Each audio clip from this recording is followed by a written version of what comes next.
ప్రభుత్వ రంగ సంస్థలు, గురుకులాలు, సొసైటీ స్కూల్ ఉద్యోగులు, టీచర్లకు సీఎం చంద్రబాబు శుభవార్త చెప్పారు. వారి రిటైర్మెంట్ వయసును 60 నుంచి 62 ఏళ్లకు పెంచేందుకు గ్రీన్ సిగ్నల్ ఇచ్చారు. దీంతో ఈ ప్రతిపాదనను అధికారులు త్వరలోనే కేబినెట్ కి పంపనున్నారు.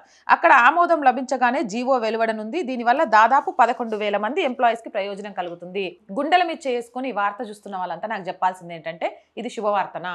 నాకు కాదు, నా దృష్టిలో కాదు, ఇది ఒక దరిద్రపు వార్తే. 60 సంవత్సరాలు తమ జీవితంలో పరిగెడుతూ విశ్రాంతి తీసుకోవాల్సిన వాళ్ళని మీకు ఫండ్స్ లేక, రిటైర్మెంట్ బెనిఫిట్స్ ఇవ్వలేక, వాళ్ళతో ఇంకో 2 సంవత్సరాలు ఉద్యోగం బలవంతంగా చేయించుకుంటూ వాళ్ళలోని వృద్ధాప్య మాధుర్యాన్ని అనుభవించకుండా చేస్తున్నారు. వాళ్ళలో ఒత్తిడిని పెంచుతున్నారు. యువత వయసు అయిపోయి ఉద్యోగాలు లేక, ఉద్యోగం లేదని పెళ్ళవ్వక వాళ్ళ జీవితాలన్నీ అగమ్య గోచరంగా మారుతూ నలుగురితో 4 మాటలు అనిపిస్తూ ఉంటే ఆ మాటలకు సమాధానం చెప్పలేక మాదక ద్రవ్యాలకో లేకపోతే మందుకో బానిసలైపోతూ ఉంటే, ఇక్కడ తల్లిదండ్రులేమో 60 సంవత్సరాలు వచ్చిన తర్వాత కూడా కుటుంబ భారాన్ని మోసి అలసిపోయి ఇక విశ్రాంతి తీసుకోవడానికి అవకాశం లేక మళ్ళీ 2 సంవత్సరాలు పనిచేయాలి అనడం ఎంతవరకు సమంజసం?